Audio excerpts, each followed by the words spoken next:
माखन निकाल करके रख देती है और दहलीज पर किनारे बैठ जाती है। जिस ओर श्याम सुंदर का रथ गया था उसी ओर देख रही है। और सुबह से शाम हो जाती है और जिस समय बाबा नंद आते हैं कहते हैं कि हे देवी, आज फिर तुम पूरे दिन यहीं बैठ करके अपने पुत्र का इंतजार करती रही। ये देवी वर्षें हो गई और तुम नित्य यही क्या करती हो? सुबह आकर के टहनी पर बैठ जाती हो और अपने पुत्र के आने की राह देखती हो। ये यशोदा जिसका पुत्र था उनके पास चला गया। हम तो सिर्फ उनके माता पिता पालने वाले थे, अब वो लौट करके हमारे पास नहीं आएगा। जिस प्रकार से कोयल के सुत कागा पाले, हंस हंस कंठ लगाए, बड़े हुए तब मुड़ने लागे, कुल अपने को धाए। उसी प्रकार से वो अपने परिवार में जाकर के मिल गए। अब तुम व्यक्ति उनकी चिंता करते हो। मैया यशोदा कहती है कि मुझसे कल परसों का वादा करके गया था और वर्षों बीत हो गई, लौट करके नहीं आया है।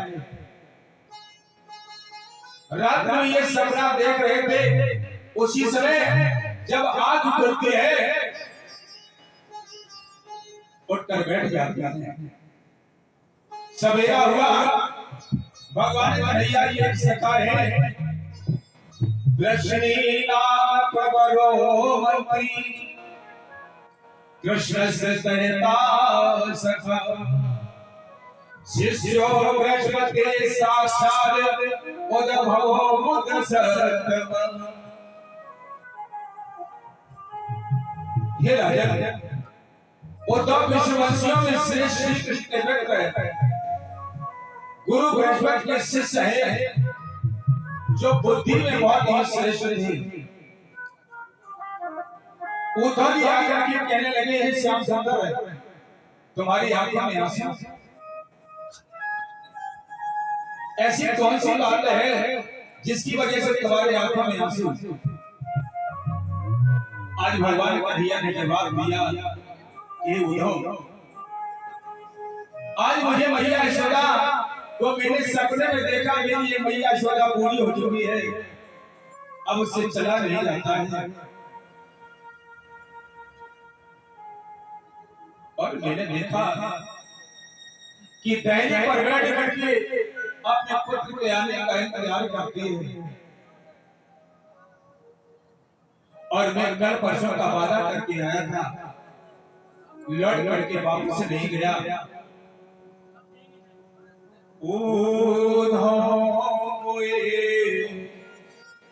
ब्रज बिसरत नाई,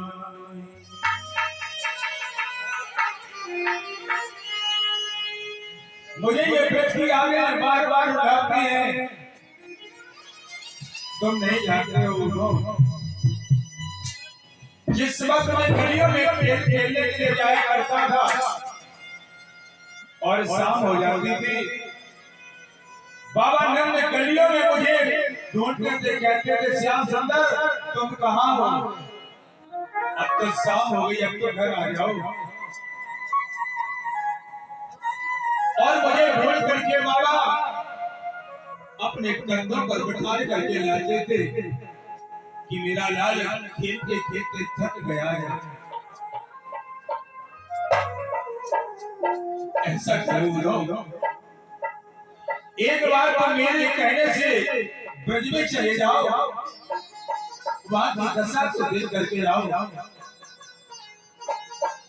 उद्धव जी कहने लगे श्याम सुंदर हे माधव, वर्षे हो गई, अब तुम्हें वहां कोई नहीं जानता होगा, वो सब तुम्हें भूल गए होंगे।